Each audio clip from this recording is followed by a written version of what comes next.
Sup? Welcome to the Tedeschi Trucks podcast. This is episode number 62, and I am Adam Choit. To follow this show, it's at Tedeschi Trucks Podcast on Instagram, and I am at Adam Choit on Twitter and Instagram as well, if you want to follow me. And of course, I have no affiliation with Tedeschi Trucks Band. This is not an official podcast for the band or anything. I'm just a fan, and if you're checking out this show, I'm guessing there's a good chance that you probably like them also. So please be sure to subscribe as well and give the show a positive review on iTunes, Apple Podcasts. Doing those things is always helpful for sure. I try to switch it up a little bit there, but basically I have my script up. Anyway, today I'm joined by Tedeschi Trucks Band fan Jesse Abramowitz. Growing up in New Jersey, he was surrounded by family and friends who loved the Allman Brothers, the Beatles, and so much more other great music as well. So it wasn't long before he was going to shows all the time himself. He especially made it a must-see to catch the Derek Trucks Band. So from Susan to Soul Stew to TTB, he tells me all about a recent TTB show he saw with his wife in Wilmington, North Carolina at the Greenfield Lake Amphitheater. Let's just get into it. Here's Jesse Abramowitz. So it's good to see you today, Jesse Abramowitz. Thank you for joining me. I appreciate it. Hey, thanks for having me on. I'm excited to do this. Oh, for sure. How are you holding up during whatever year it is? I think it's 2019. No, I'm doing pretty well. I had the pleasure of seeing TTB last week for the first time in, I guess, like a year. Well, not a year and a half. Maybe it's been 3 years, maybe 4 years. I was talking to some of my friends trying to figure out the last show that we went to, because I think it was a Beacon show. And it's hard to really keep track of time with like factoring in the pandemic and the quarantine. It's almost like they have the for weather, they have like, oh, this is the temperature and this is what it actually feels like. Like this is how much time has actually passed, but this is what it feels like. So what is it? How long did it? It felt like a few years is what it sounds like. Yeah, like I thought that I had gone to a show with a friend and at the Merriam Theater in Philadelphia, and it was the first time that I'd ever heard them do Storm into Whipping Post. So it was like super exciting because we weren't. If they had started doing that, it wasn't.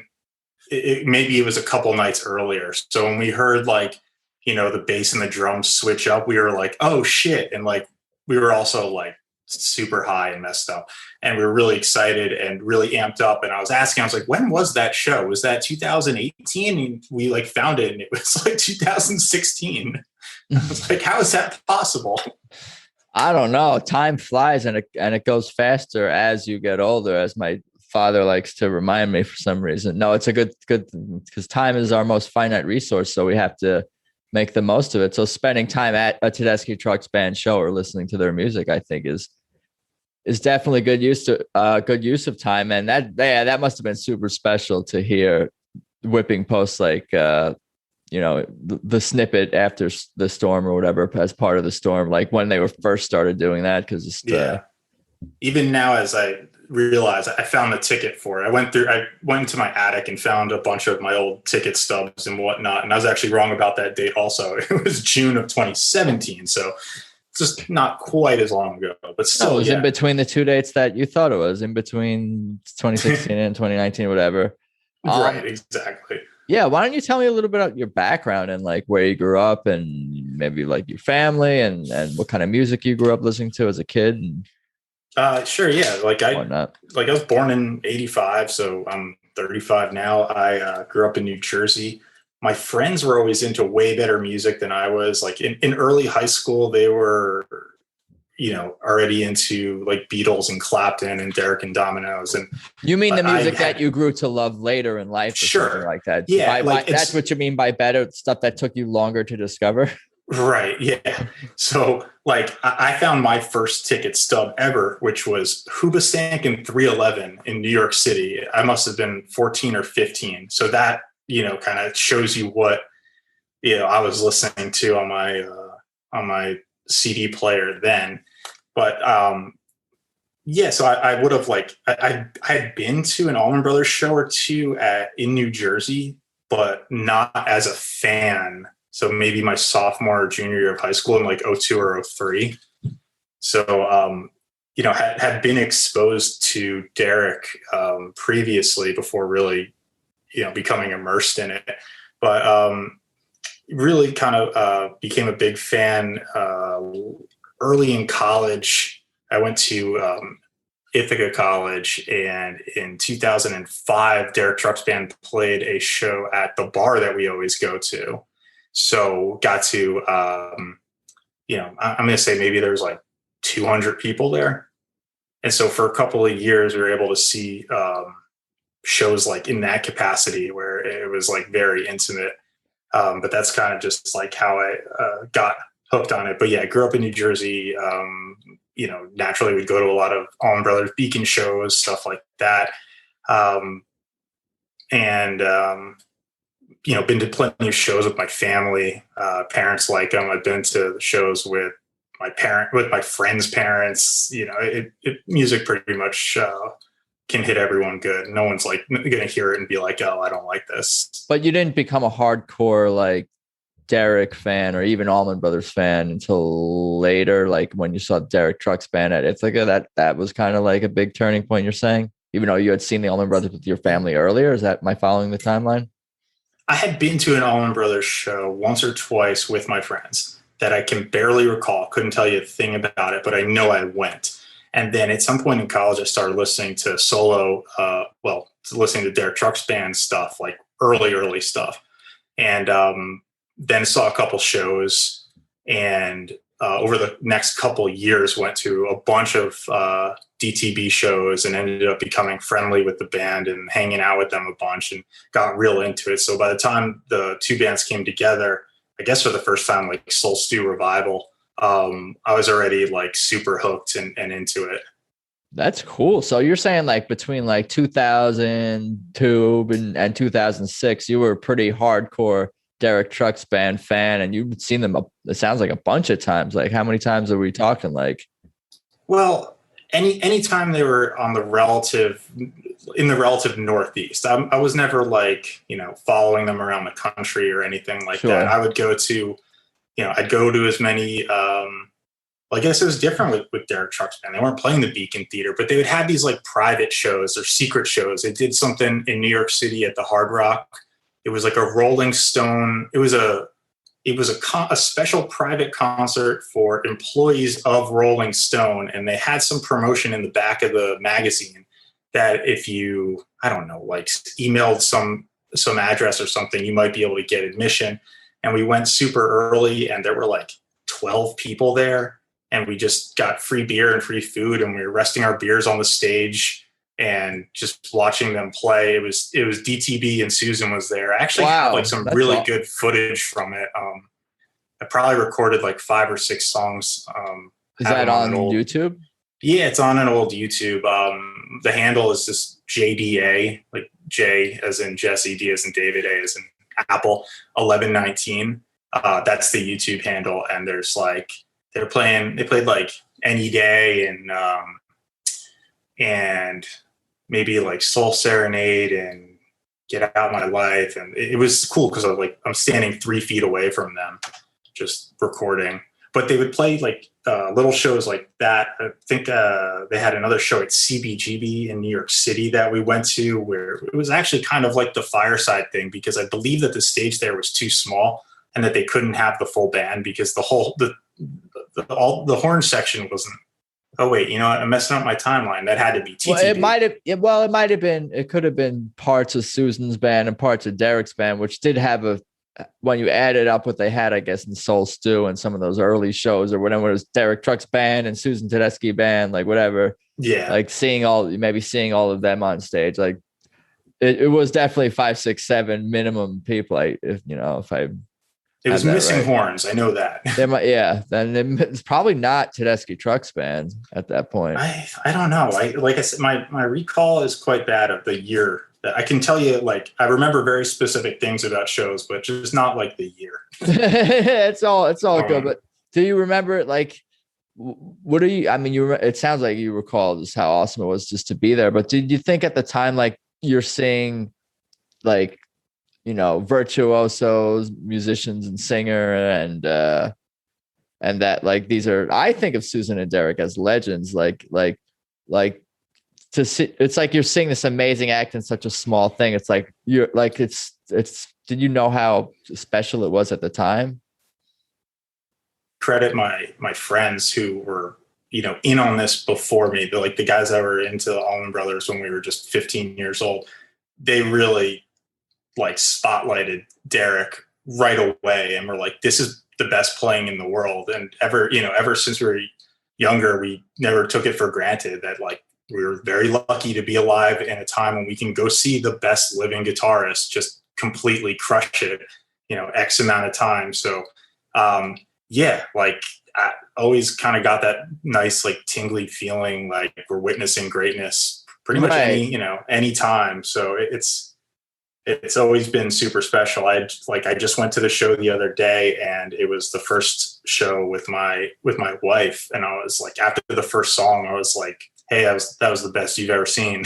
Like kind of like, you know, being a little bit of a jerk, just making fun of her for never really going to concerts, but also like that, you know, yeah, like that was like her first show in I don't know how long, but to just see it right there up in the front, just, you know, you can see Derek's fingers.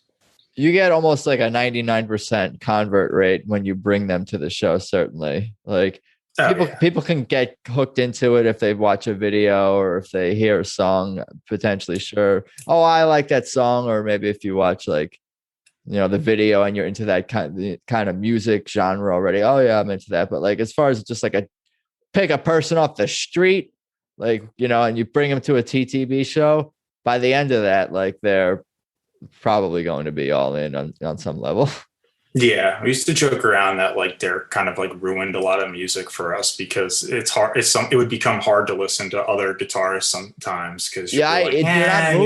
You know, I'm not moved. I'm not moved, yeah. And it's not even as much. It's not, and it's not really close. And it's not saying I'm not moved by other music, but like I feel like him and his wife Susan, they between the two of them, they have kind of like, you know, my soul on like a string in a way that like other bands and other guitar players don't. And even when I hear other guitar players like moving me, you know, deeply as well, it's like, oh, that kind of, I could see where Derek like got, you know, some of his sound. Like it's like it's overlap between what Derek does in some regard and what other guitar players do. Yeah, and it's funny that just like this, at a certain point, the sound just becomes so unmistakable. Like I was watching some dog shit movie and the credits came on. It was on Netflix. And all of a sudden, like I just heard this slow, you know, slide fade in and like, you know, I got goosebumps and I was like, oh shit. And like I got on my phone and I was like ending credits of this movie, like what song and you know, Derek was on it. Yep. It was like some movie about like a Southern lawyer or something. Yeah, he has a ton of credits. Sorry to cut you off. He has a ton of credits that in music that are not like Tedeschi Trucks Band, Allman Brothers, or Derek Trucks Band, like just songs on other people's albums and random things like what you're describing. Like he's sort of, I feel like he's the guy to call if you need like that real slide guitar, like for a slide. Well, for any kind of guitar, but especially the slide, like if some kind of production is in need. Yeah, I gotta find the name of that movie so people can be like, what was that? And not talking about The Irishman, because I know that he's on the closing track during the credits of that movie. But it was some movie. I'm gonna find it. It's called a Hillbilly Elegy. Hillbilly Elegy, something. It's on Netflix. It came out last year. But yeah, it's weird to just be watching a random movie and then the credits come on and you're like, you hear that unmistakable tone. You're like, yeah, and how did this happen? Yeah, especially since like we're both pretty connected or at least like engaged in TTB news. So like the fact that slipped by us is almost like, wow, how come? I'm almost surprised that we didn't know that was that would be coming. Like just to see that story that, oh, Derek recorded something for a movie that's coming out. Like we both missed it. Why don't we get into the set list unless there's any other thing notable that you want to, I mean, we could cover it after the set list too. Like as far as like events, you know, leading up to the show? You have a million different stories and directions. I have a lot of good stories because I've been lucky enough, and I guess I credit my brother with a lot of it, but we've always been pretty tight with the group. Unfortunately, I feel like with the tour right now and the members slimmed down, I didn't have as many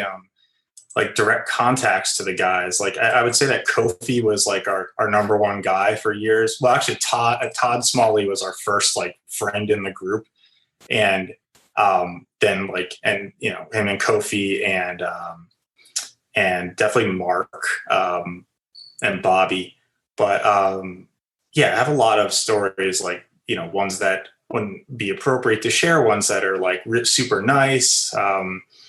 But maybe they'll just come up naturally as we chat. But they just couldn't be any nicer, and they've always been super duper friendly to you know, all family and friends, and gone out of their way to just be, I don't know, just like good people. Yeah, that's what it seems like. And again, I keep repeating this with everyone I talk to, and is that like no one ever has a bad word to say, and that's coming from the public towards like their trucks band, Susan Tedeschi trucks band. Like over the years, like everyone has just the kindest things to say about them, and say, you know, telling me that they're the kindest people, and just everyone has had just like these incredible interactions with the band. If they've been lucky enough to have any interaction, they're always so personable, and people going up to Susan and Derek and telling them not necessarily their life story, but some personal thing that happened and how their music helped them get through XYZ. And like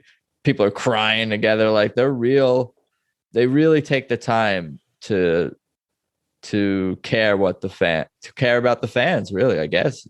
Yeah, no, absolutely. I have a long lost relative that was trying to find her side of the family for most of her adult life, as was my grandpa, who's dead, and my dad was looking for her too.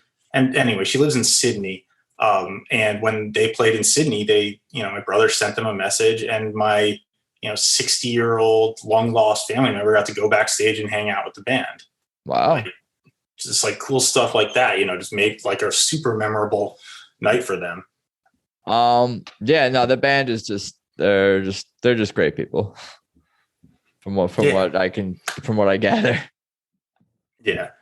So so the other day, let's see, it was Tuesday, and they were playing Greenfield Lake Amphitheater. That's in Wilmington. Now, I've never actually been to this venue, but I play pickleball there frequently, and I've gone paddle boating there on this lake, Greenfield Lake, and trying to get in or out. No, she's in. She's attached to me. She'll call him in a second. But so so the band's playing Greenfield Lake Amphitheater. I've never been, but it's right there in Wilmington, tucked behind a lake where you can paddle boat, and there's little turtles and alligators, and play pickleball there. It's like a 900-seat venue, and it's been a few years since I've been to a show, so I was surprised when I went. My wife and I went. We were able to actually just walk down to the front. Like, we were looking for seats, and then I was like, wait a second, like, general admission is pretty much open. Like, can't not just go up to the front. Like, you got to see this up close. It's a once in a lifetime. Well, if you're persistent, maybe a couple dozen times, but it's a once in a lifetime up to that moment.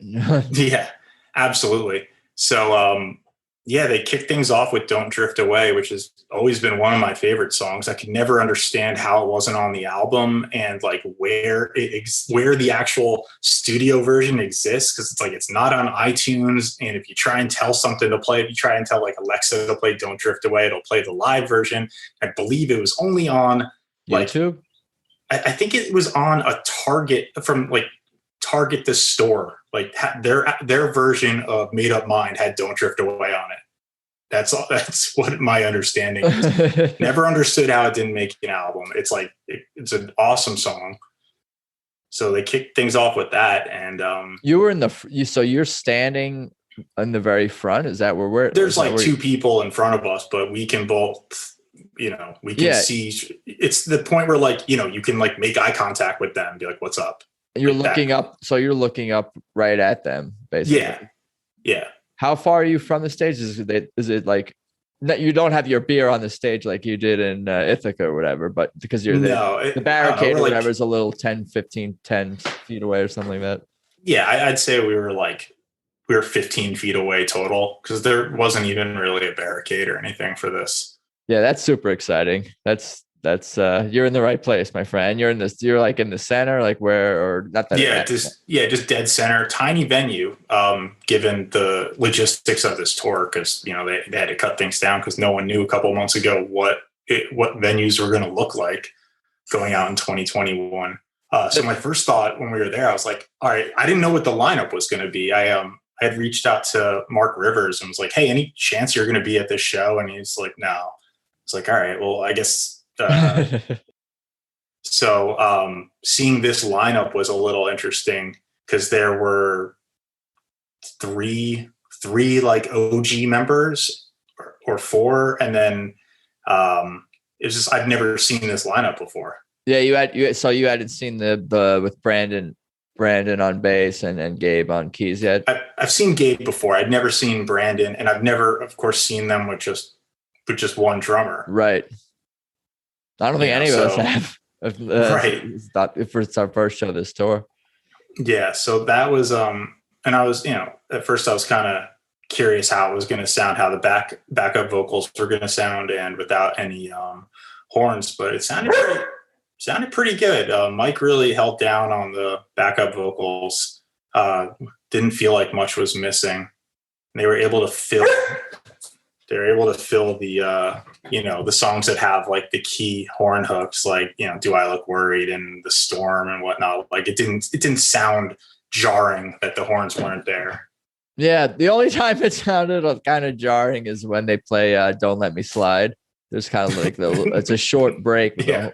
But even that, not that anything sounds bad. And I mean, I love I've like unconditional love for the band, so I'm gonna love like anything they do and any of their choices. I think.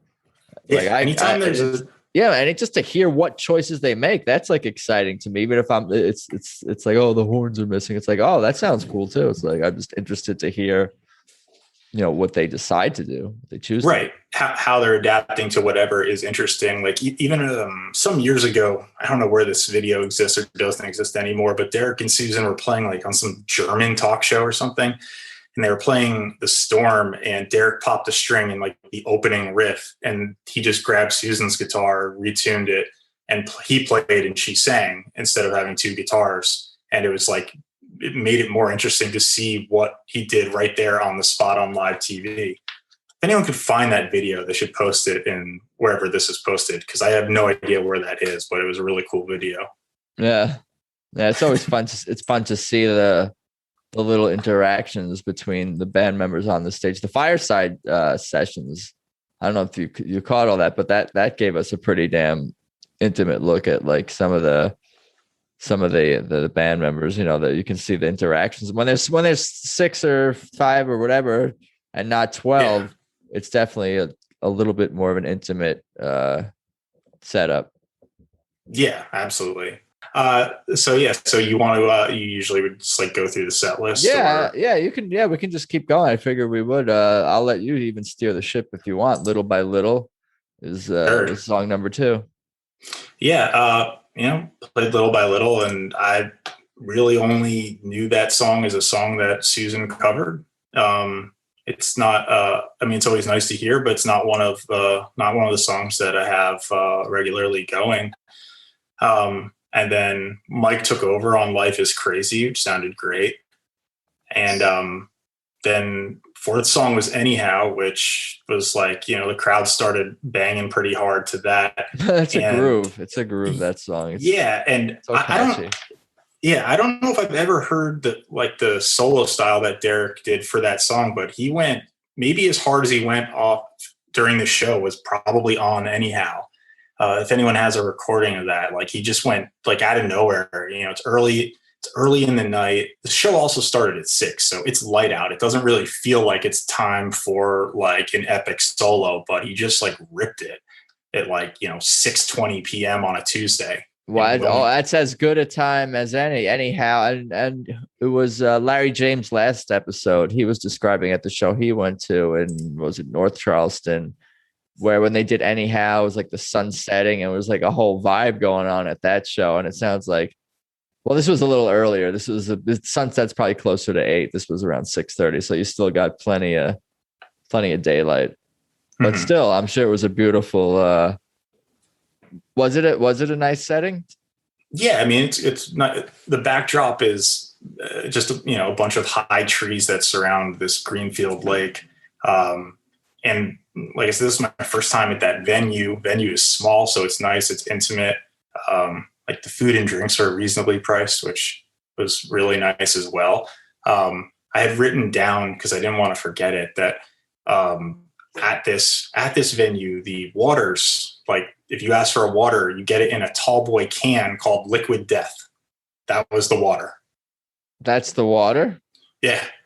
So and it's just regular water? It's just water in a can. So I'm there with my pregnant wife, and she's drinking what looks like a tall boy, just standing there, Liquid Death. So that was kind of just like a different, a different look for this show. But that was nice. I can say that Greenfield Lake Amphitheater gets 2 thumbs up for me. For an outdoor venue, for like a general admission kind of setup, it's very well organized and run. And like, no matter where you were in that place, it's going to look great. Like even the furthest seat I would compare to like let's say like front row loge at the Beacon, like something that's a really sought after seat anyway. Like, so no matter where you were, it was going to be like an awesome show. There were even people out on kayaks and like outside of the venue that were just listening who didn't have tickets. That always makes it more fun. I mean, for the kayaker, of course, but it's just like it's like atmosphere. It's like part of the whole energy of the show. That's like, oh, like this band, there people are intrigued. People who are not part of the show, it's like they're not ticketed, whatever. But it's not like an issue that they're listening. It's like, oh, it's just very lax. It helps set the tone having kayakers listening in. Yeah, I always wonder when I'm at a show and the staff is working, and they have to hear every show that's there, and I always think like, I hope they're appreciating that this is like the best one that they get. Like they've got TTB tonight. Like, I'll try to remember to ask some people that at shows during this at least sometime in this after it, or during the second set or something. What you're listening to? Yeah, you're like, that was mind blowing, right? You acknowledge that, like. Better say it. You better say it was mind blowing. Anything less, I'm gonna discredit your opinion. One time, years and years ago, we got kicked out from the Beacon Theater for refusing to move from the aisle during the encore. And the security guard was just yelling at my friend to move. And he was like, but can you hear it? Do you hear what Derek's doing right now? This is so sick. He's like, get out of the aisle. And he was escorted out, and I followed him.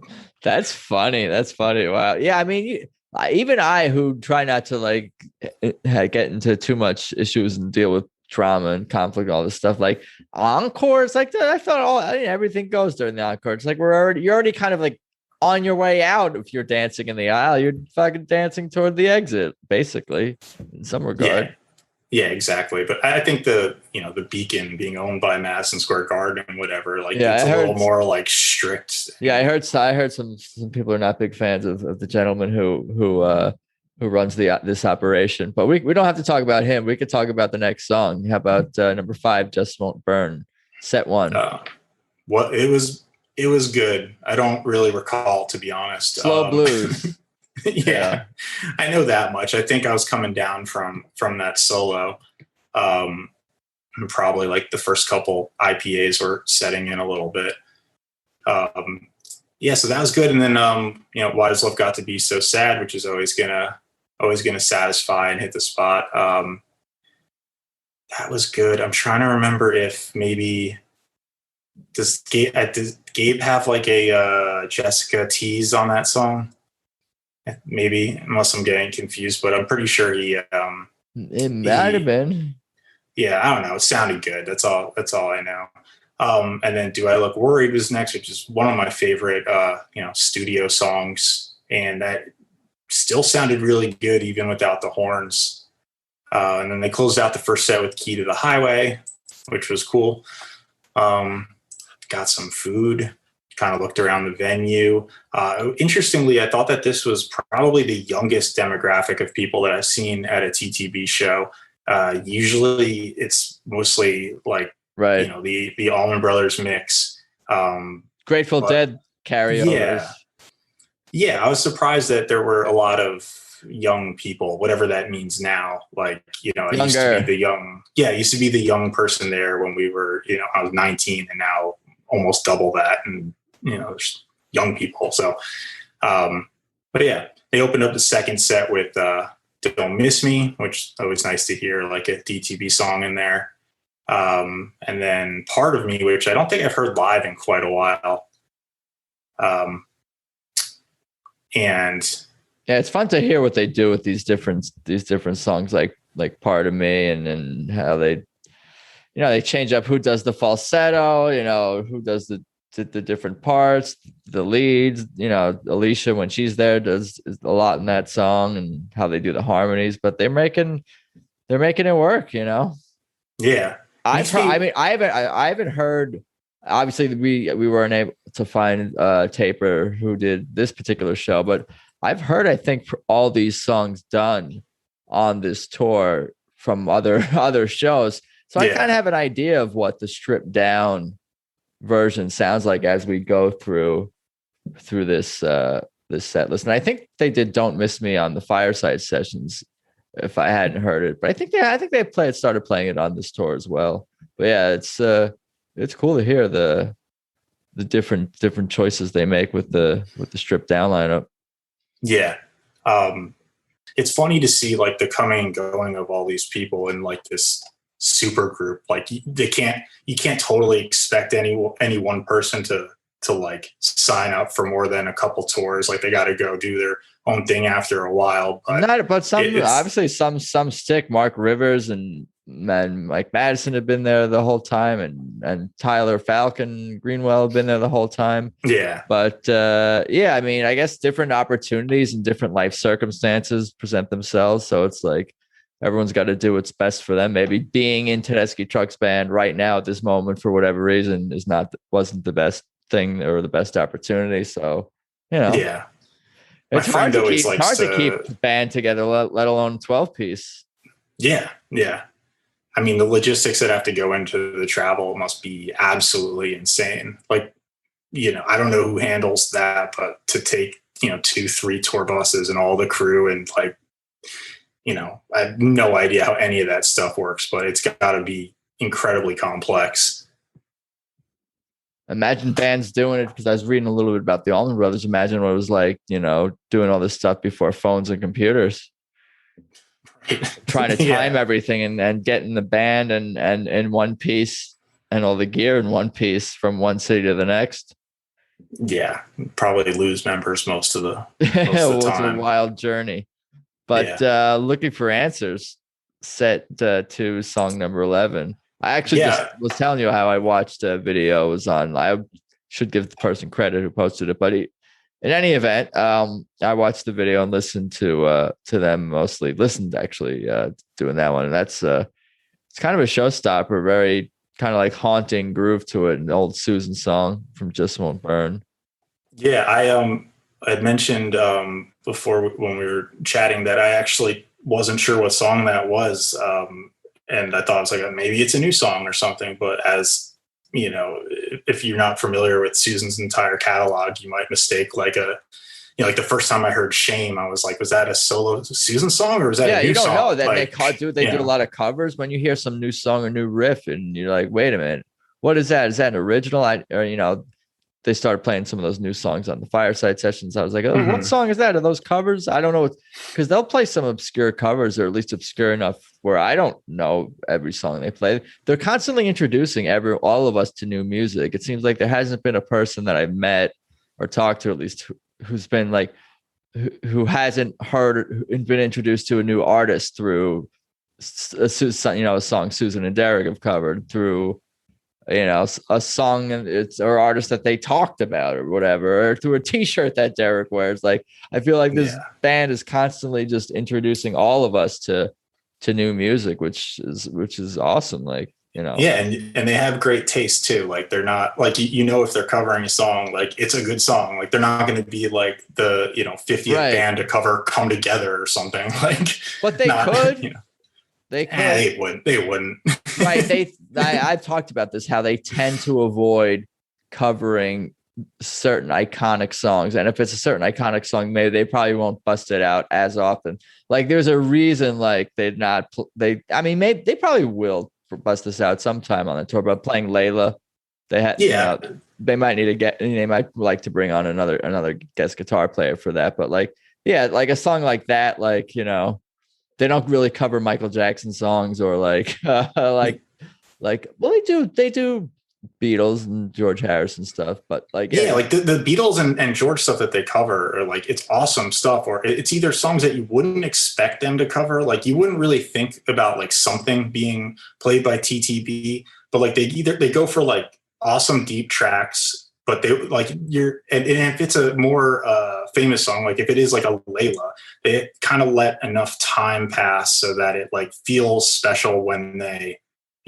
break it back out for the first time in a while. Yeah, they do a lot of, what you're describing before is like that they do covers of covers, because the something is more obviously in the Mad Dogs and Englishmen, Joe Cocker style. But nevertheless, like, they tend to avoid the, like, they're like, I don't expect TTB to bust out Let It Be, the Beatles song. They're not going to play Let It Be, but they would do, they would definitely do it justice. But what else we got here? Let Me Get By was 12. The sun is down by now. The sun is down. I'm setting the scene. I think that the sun was up when we left. Like, I feel like we were walking. Is Wilmington, Western Carolina? I did forget. No, it's on the coast. Oh, that's right. Yeah. Maybe it was like, I don't know. I was like, I haven't, it's been a while. There was IPAs thrown involved. Back a few, and so you earned it, my friend. It's been a long time since it's been seen Susan and Derek in the band.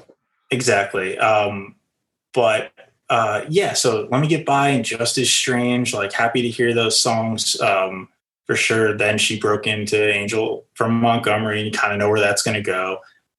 Crowd, super thrilled with that.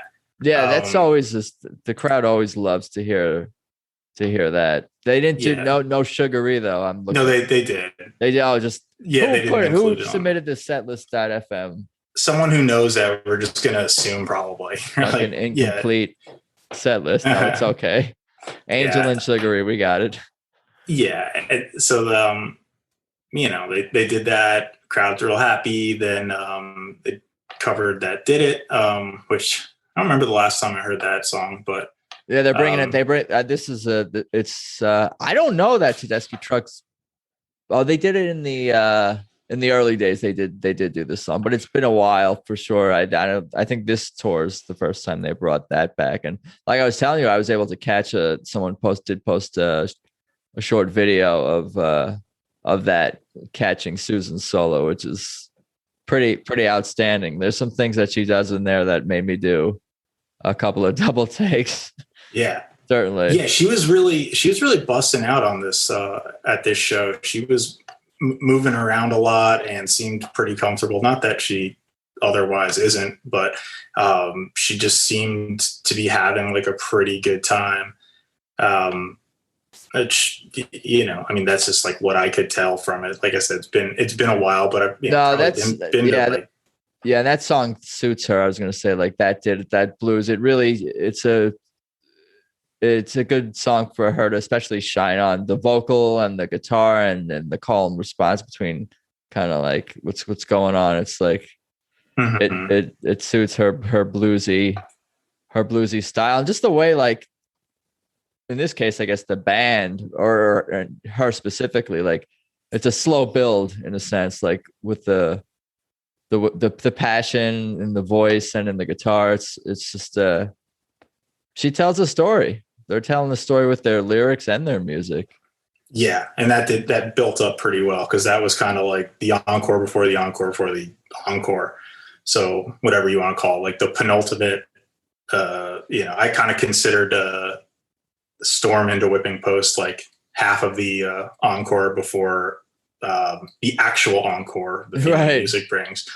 But I was psyched to hear the Storm because I knew it was probably going to go into Whipping Post, and even though I knew that was probably coming, it's been a long time since I've been to a show, been a while since I've seen the band, and it was like, it kind of I don't know, it felt super special, nice, not coming out of quarantine, and the first show that I believe this venue had for the summer. So that was like very nice, and fingers crossed we won't you get goosebumps. Yeah, absolutely. When Several Susan times I sings said to my wife, Yeah. I was like, hey, my nipples are hard right now. Yeah. That's extreme goosebumps. Got goosebumps. Yeah. Oh yeah. That's part of the very goosebump experience. Yeah. Yeah. So they closed out with the Feeling Music Brings. Not overly familiar with that track. Susan's song. Yeah. Susan. Wasn't like, I've never heard them close with that for sure. This tour, they're bringing that one into the fold. Yeah. I don't know if Tedeschi Trucks Band has ever actually played this song. I mean, there's people out there who actually know the answers to these questions. That's fascinating. That's what's been fascinating, is to connect with all these fans and people who are connected to the band in some capacity, even if it's just as a fan, just some of the knowledge and experience, so much, people, so much knowledge about this band, a lot of facts and whatnot. And other people have just seen the band a lot. Other people are friends with the band. And like, everyone's got some kind of story or interesting thing about them to share. And I just love to be a sponge for all of it. Yeah, I used to be one of those people that could tell you like what show they played. If I was, I'd follow the tour like I was following like a Yankee season or something, like who went 2 for 4 last night. Like that's kind of how it is with like how everyone is with the Beacon runs. It's like, did we get Liz Reed into whatever last night? Because are we going to get that tonight? Like, are we? Everyone's always looking for their exact perfect set list. I'm just open to like whatever they want. Like when I see something like, oh, like that, I'm glad they played that, kind of like I'll have that kind of like reaction, not surprised, but like like I'm happy that it's to see something or hear something. But like, I don't know, I'm not really, there's nothing what could they do that would possibly just, disappoint, because there's just variety. Yeah, exactly. It's funny. I was talking to one of my friends. I was like, I'd say this was like a slightly above average set list. Like I was pretty pleased with it. And then I was like, I wish that I said like, I wish my wife got to hear like Midnight in Harlem or like, they don't really play Shelter that often anymore, but that was always one of my favorite songs. And then he was like, well, when was the last show? And I was like, I don't know, like somewhere in South Carolina a couple of days ago. And we looked up the set list from I guess it would have been like the 26th. And I was like, holy shit, like that's a fucking set list. Like that was a killer show. Yeah. Because like, even if like, let's say I think this song is great, that song is great, I can still say, oh, I think that song is slightly greater, or I do love that song more than, I mean, that would be an ultimate, like, we should have like an ultimate favorite TTB song bracket, like NC6, put in the top 64 TTB songs, and then like, oh yeah. I used to always Eastern Conference, Eastern bracket, Midnight in Harlem, number 1 seed, faces off against Shelter, 16 seed. Or whatever. Yeah, you could absolutely do that.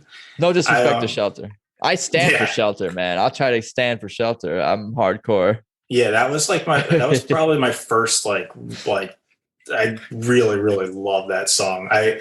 So like the last time when I was at this show in Philly, we went out afterwards, and Ephraim and Mark and Kofi and someone else came out with us. And I was talking to Mark, and I was like, dude, I was like, at the end of Shelter, when like you come in with that background, like, ooh, and then Derek mimics it with the slide.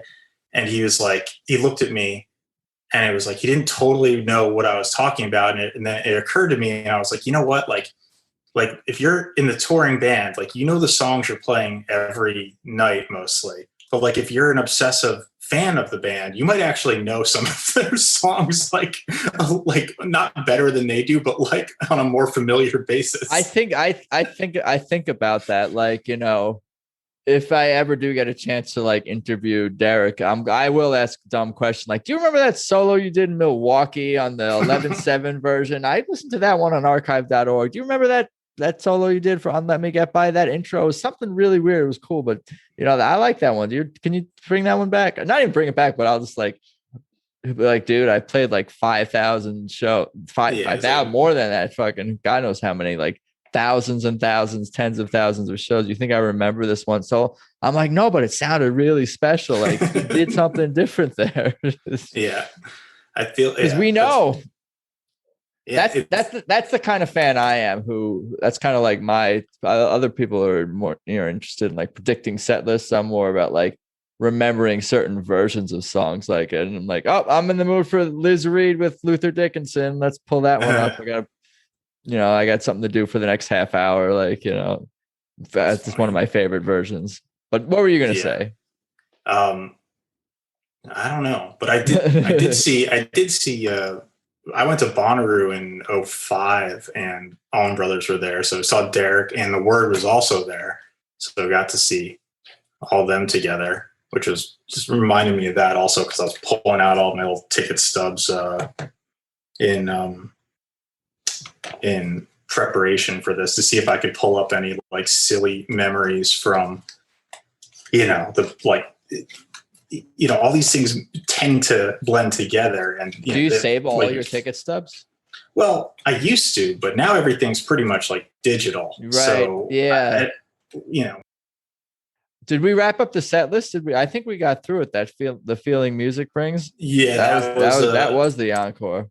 Yeah. That's like the light dessert after the heavy storm and whipping post. Right. Yep. Exactly. And Susan, if I recall, on one of these encores with that, she kind of goes on a rant, and, you know, just really kind of encapsulates the feeling music brings, like talking about, I'm sure, how happy she was to be there and how happy the band is to be playing music for people, and things sort of slowly starting to get back to normal, and just maybe we'll all appreciate art and music and each other more. Probably not, but I can put that thought into the universe.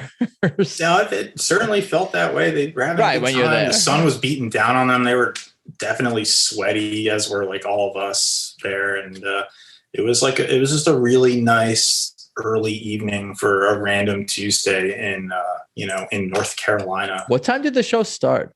6. Yeah, it's pretty early. It's because you still got the sun then. Well, maybe if you started a little later, you would. But I'm sure there's reasons for everything. Here I am just saying, started later, it would have been cooler. But they probably have to go to the next city, and there's curfew and God knows what, you know. Yeah, I think I'm guessing that they planned this show like 4 or 5 months ago, and they didn't know, or last minute, right. One or the other.